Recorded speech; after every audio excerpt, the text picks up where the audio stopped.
to the Agnes Street allotments.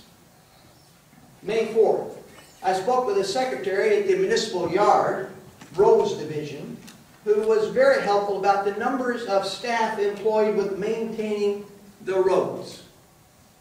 I was actually looking to get an idea if we could possibly have somebody who was overseeing agriculture and farming beyond staff. Perhaps that's something that we might consider. I also spoke with David McEra about what happens to the waste from the green container pickup to the drop-off garden waste and to the leaf collections. David was very polite and helpful too. May 5th, I visited the Welland Legacy Park Orchard, looked after by Life Cycles. I was thinking about suggesting the establishment of a similar orchard in the open, northeast facing, which is good for orchards, field of the Houlihan Park on Ferndale Road. I also visited the allotment garden site at the Gorge Park. Gabe, the man in charge of construction, was very helpful in answering my questions. So far, on the helpfulness scale, 1 to 10, we're hovering around 10. May the 6th, I met with Mayor Atwell to talk about food production in Saanich. Mayor Atwell was welcoming. We had a relaxed sharing of information. He looked carefully at the 4 books I brought and shared information about greenhouses, Madrona Farms, Royal Oak Network, Ron Talks, and gave me a copy of the Saanich publication, Our Backyard. May the 12th. A Mount Doug teacher and her students surveyed our street, giving out a checklist of invasive plants. Daphne laurel was spotted on our yard. Their handout included drawings and specific advice for removal. May the 14th, I attended the Gordon Head Residents Association and asked about water restrictions. I was referred to Saanich. I called Saanich Waterworks inquiries. The woman politely referred me to the CRD and gave me the number to call. I spoke with the most helpful manager, Christine, at CRD, who answered all my questions. May the 21st, attended a presentation on transportation. The president of the Gordon Head Residents Association, Ray Travers, was there and came up to ask me how I'd done getting answers to my questions about water conservation. Wasn't that a thoughtful follow-up? Fred Haynes was also in attendance. He was helpful in supplying information pertinent to Saanich during the question and answer period. I want to thank everyone for their helpfulness. I was there too. Thank you, Larry. I saw you there, sir. Great. Thank you, Larry, for the citizens report. Next up to the microphone. What was that TV show? Come on down. Thank you, Mayor and council members.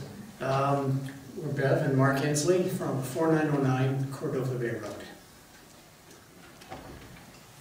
Mayor and Council, the marine backshore, our waterfront, my property, has value, big time.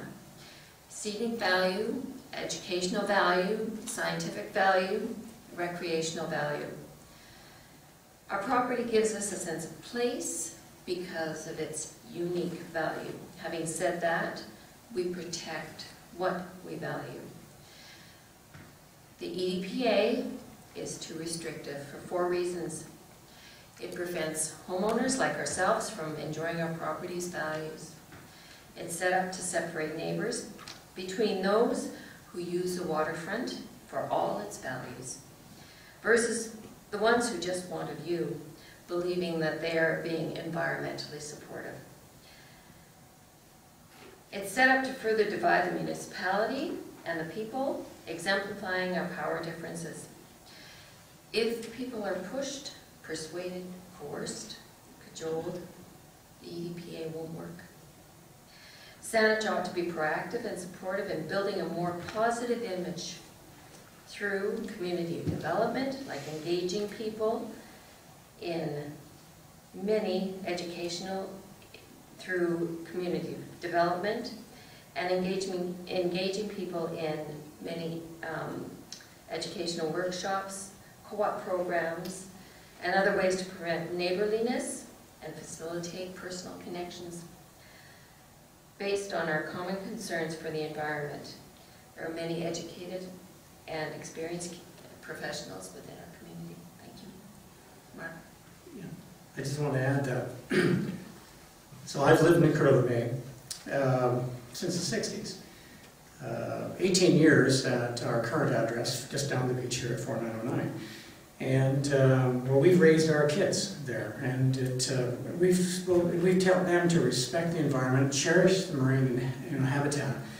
And in 2011, through to 2012, when the EDPA was first introduced, we replaced our old cottage, rundown cottage, really rundown, with a modern, energy-efficient home. But during that time, and up to the last year when I was able to finally able to rebuild our access to the beach, we had never heard of the EDPA. And that was over 13 months ago. So since then, we spent thousands of dollars on professional reports and advice, including over $2,000 alone for the biologist report, which I have here. And contrary to what the biologist earlier this evening, Ted Lee, had said, that he had been told that he was the only biologist that was speaking in contradiction to what Saanich had created. Well, I'm here to let him know that that's not the case. This is a fully independent report, and it was done over a year ago. But so we've tried to follow the EDPA guidelines, and it has been so frustrating. We've been hindered at every step along the way by Saanich staff. And the result has really been a significant hardship on my family, as we've not been able to access the beach until now. And as Bev said, it's really been an important part of my family's lifestyle. We really do look after it. Last July, we were completely fed up. And now we're just beyond that. We're really mad. We're just mad as hell. Can't even begin to express it. It's worked out. We've asked, we've gone from a very polite, oh, there's got to be a way, there has to be process, speaking through staff supervisors, to the CAO, and we're still waiting for a response. We just want a building permit. And our study basically says there's no environment, there's no sensitive habitat. And by all the guidelines, guideline number 3, finally, in fact, all the exemptions should apply to us, but guideline 3 is very explicit that, when you have a biologist independent report that shows there's no sensitive habitat, we should be able to build. And when we've been denied that right, it continues to cost us money and time. This will be the second summer going into not being able to access and enjoy our waterfront. We pay very high taxes. We really respect law, and my family does, but it is a huge burden that's been brought up on us. So carry on, please. The open house is really important to us, but I think that process is just taking too long, and we just want our building permit. So, thank you.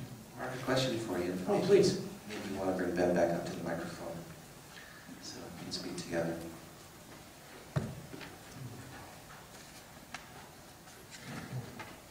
Can you give us an idea again? I've seen it. I've been to your house. What exactly it is that you're building, and what is so difficult for our staff, our bylaw to allow?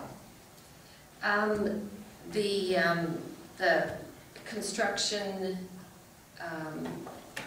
went to the edge of our front bank, a steep bank, and it consists of a patio. And in order to connect to the pre-existing pathway down to the beach, we've had to build a small deck extending out from the bank, and then a set of stairs and pathway and landings that connect to the pathway down to the beach, simply. We're really talking about 30 feet of when our permitted building in 2011, our new house came out, and we went through a very extensive re-architecture to protect the root system of a magnificent fir tree. But by doing so, it basically impeded, it wrecked our access, the very beginning part of the access down to the old stairways, as Beth just mentioned there. So we're really just a series of landings and steps to go down there. And then the topmost landing looks like a deck, but it's only because of the footings required to avoid the tree roots there, make it go out. So it's and then of course we're concerned with aesthetics. Councillor Hanson. Through the chair, Mr. and Mrs. Kingsley, thank you for staying through the evening, and thank you for explaining your situation, and thank you for your patience as we work through this situation. I know you've said you're upset, but I'm sure we will be working through. I can't say much more because I don't understand the details about your file, but you've heard tonight that Council is moving forward on these issues. Thank you. Well, thank you for hearing us. I think